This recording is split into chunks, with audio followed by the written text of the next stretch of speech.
अस्सलाम वालेकुम and welcome to AD sports presents world cup धमाल। एक ऐसा शो जिसमें हम बात करेंगे वर्ल्ड कप के हवाले से तमाम तरह की अपडेट्स जो वर्ल्ड कप की होंगी वो इस शो में लाई जाएंगी और एक मुनफरिद अंदाज से आपके लिए कंटेंट लाया जाएगा। ये वीडियो जो है उसकी एक मिसाल होगी। अगर आपको ये वीडियो अच्छी लगी तो यकीनन आपको आने वाले दिनों में भी जो कंटेंट है वो अच्छा लगेगा। तो अगर आप नए हैं तो चैनल को लाजमी सब्सक्राइब करना, वीडियो को पूरी देखना और फिर आपको पता चलेगा कि इस तरह का कंटेंट यूट्यूब पर आपको वर्ल्ड कप के हवाले से कोई नहीं दे रहा, तो आपने लाजमी सब्सक्राइब करना है। तो आज हम इंडियन ओपनर्स और पाकिस्तानी ओपनर्स को कंपेयर करेंगे।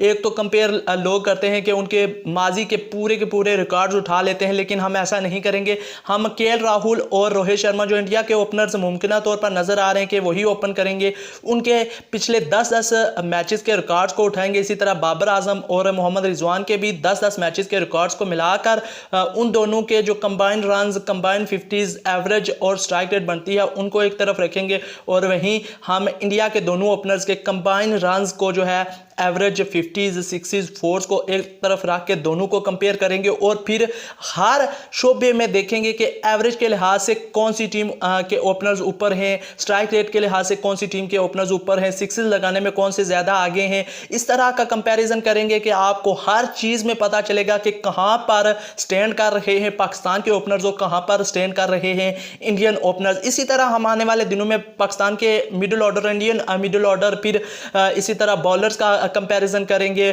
पाकिस्तान और न्यूजीलैंड के ओपनर्स का कंपैरिजन करेंगे, इन तीनों के ओपनर्स का कंपैरिजन करेंगे। तो ऐसी जो है कंटेंट लाएंगे हम कि आप देखकर हैरान रहेंगे और उम्मीद है कि आपको पसंद भी आएगा। तो इसी सिलसिले में हमने सबसे पहले जो है रखा है रन्स का पॉइंट। यहाँ पर देखेंगे कि रन्स के एतबार से कौन सी टीम के ओपनर्स ज़्यादा मजबूत हैं, क्योंकि रन्स होंगे तो हमें पता चलेगा कि ये टीम के लिए अच्छे आगाज़ को फ्राहम करते हैं, आगाज़ फ्राहम करते हैं, जिससे हमें पता चलेगा कि दोनों टीमों के ओपनर्स कहां पर स्टैंड कर रहे हैं। तो सबसे पहले अगर रन्स की बात करें तो यहां पर पाकिस्तानी ओपनर्स को हम लेते हैं। मोहम्मद रिजवान और बाबर आजम ने दोनों ने मिलकर पिछली 20 इनिंग्स में 964 रन स्कोर किए हैं, जबकि इंडियन ओपनर्स ने जो है वो 720 रन स्कोर किए हैं। तो हमने पॉइंट्स का एक सिस्टम बनाया है जिसमें हमने रखा है कि अगर 900 से ज़्यादा रन होंगे पिछली 20 इनिंग्स में तो फिर जो है हम 10 पॉइंट्स देंगे, और अगर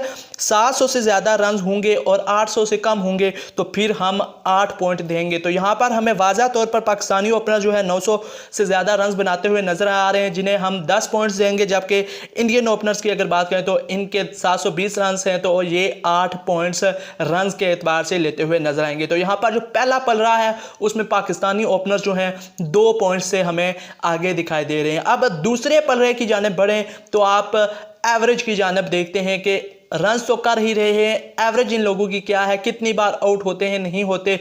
एवरेज के एतबार से कंसिस्टेंट कितना प्लेयर है उसका भी हमें पता चलता है कि लगातार टीम के लिए रन करते हुए आते हैं। तो उस पर अगर बात करें तो एवरेज जो है पाकिस्तानी ओपनर्स की पिछले 20 मैचेस में अगर कंबाइन करके देखें तो 66.16 है, जबकि अगर हम इंडियन ओपनर्स की बात करें तो इनकी 41 की एवरेज है। यहाँ पर भी पाकिस्तानी ओपनर्स के जो रन हैं वो काफ़ी ज़्यादा हैं। यहाँ पर अगर हम अपने पॉइंट सिस्टम की बात करें तो पॉइंट्स जिस तरह से हमने रखे हुए हैं तो उस एतबार से जो है हमने रखा था कि 50+ अगर एवरेज होगी तो 10 पॉइंट्स होंगे, जबकि 40 से 45 तक अगर आपकी एवरेज होती है तो आपको 8 पॉइंट्स मिलेंगे। तो यहाँ पर भी एवरेज के एतबार से भी जो है वो काफ़ी आगे पाकिस्तानी ओपनर्स हमें नज़र आते हैं। अगर ओवरऑल देखें तो एवरेज जो है पाकिस्तानी ओपनर्स की बहुत ज़्यादा है, लेकिन हमने कुछ ऐसा पॉइंट सिस्टम बनाया कि थोड़ा क्लोज कॉन्टेस्ट जो है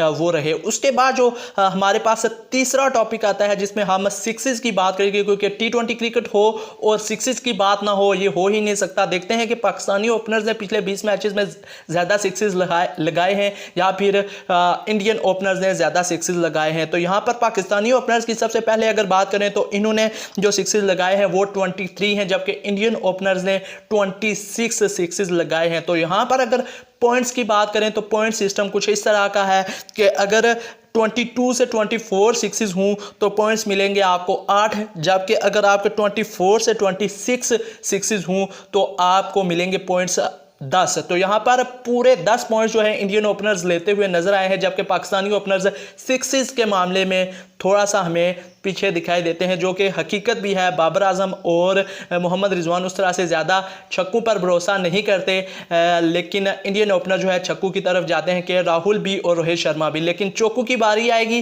तो फिर आप देखेंगे कि यहाँ पर फिर पाकिस्तानी ओपनर जो है इंडियन ओपनर्स पर बारी जो है नज़र आते हैं। अगर चौकों की बात करें तो पाकिस्तानी ओपनर्स ने 89 फोर्स जो है पिछले 20 मैचेस में लगाए हैं, जबकि अगर इंडियन ओपनर्स की बात करें तो इन्होंने जो है 61 फोर्स लगाए हैं। तो यहाँ पर भी पाकिस्तानी ओपनर्स बड़े मार्जिन से हमें आगे दिखाई देते हैं, लेकिन पॉइंट्स टेबल जो है हमें क्या बताता है उसकी जानिब अगर बढ़ें तो अगर प्लेयर्स 80 से 90 तक चौके लगाते हैं तो उन्हें 9 पॉइंट्स मिलेंगे, जबकि अगर 61 से 60 से 70 तक लगाते हैं तो फिर उन्हें 7 पॉइंट्स मिलेंगे। तो यहाँ पर फोर्स के सिलसिले में भी जो है वो हमें पाकिस्तानी ओपनर्स ऊपर नज़र आते हैं, जिन्हें 9 पॉइंट्स मिलेंगे और इंडियन ओपनर्स को 7 पॉइंट मिलते हुए नजर आएंगे। अब T20 क्रिकेट में स्ट्राइक रेट काफ़ी ज़्यादा मैटर करता है, और दुनिया में और पाकिस्तानी स्पेशली ये बात करते हैं कि पाकिस्तानी ओपनर्स काफ़ी ज़्यादा स्लो खेलते हैं। तो स्ट्राइक रेट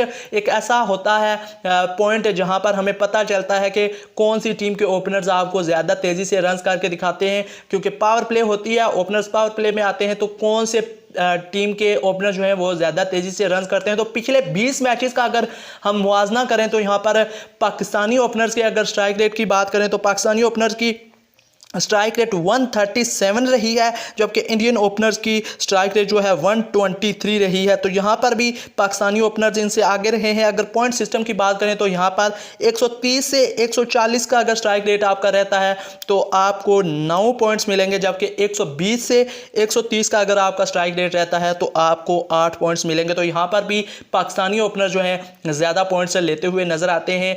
1 पॉइंट से जो है पाकिस्तानी ओपनर्स हमें आगे नज़र आ रहे हैं। इसी तरह अब हम अगर 50s की बात करें, क्योंकि 50s भी एक ऐसा प्लेटफॉर्म है जहां पर आप देखते हैं कि T20 क्रिकेट में कौन से प्लेयर जो है लगातार आपके लिए लंबी इनिंग्स खेल सकते हैं, क्योंकि अगर आपके ओपनर्स लंबी इनिंग्स खेलेंगे तो आपकी पॉसिबिलिटी है कि आप एक लंबा टारगेट सेट कर सकते हैं या एक बड़ा टारगेट जो है आप चेज कर सकते हैं। तो 50s के मामले में अगर हम देखें तो पाकिस्तानी ओपनर्स ने पिछले 20 मैचेस में 9 50 बनाई हैं, जबकि इंडियन ओपनर्स ने पिछले 20 मैचेस में 5 50 बनाई हैं मिलकर। और अगर यहां पर पॉइंट सिस्टम की बात करें तो अगर कोई टीम के ओपनर्स 20 इनिंग्स में 9 से ज़्यादा 50 स्कोर करते हैं तो उन्हें मिलते हैं पॉइंट्स 10, जबकि अगर कोई टीम के ओपनर्स 5 से 7 के दरमियान 50 स्कोर करते हैं तो उनको पॉइंट्स मिलते हैं 8। तो ये तमाम सिनेरियो बना है। अब टोटल पॉइंट्स करते हैं कि इंडियन ओपनर्स ने कितने पॉइंट्स हासिल किए हैं, पाकिस्तानी ओपनर्स ने कितने हासिल किए हैं। टोटल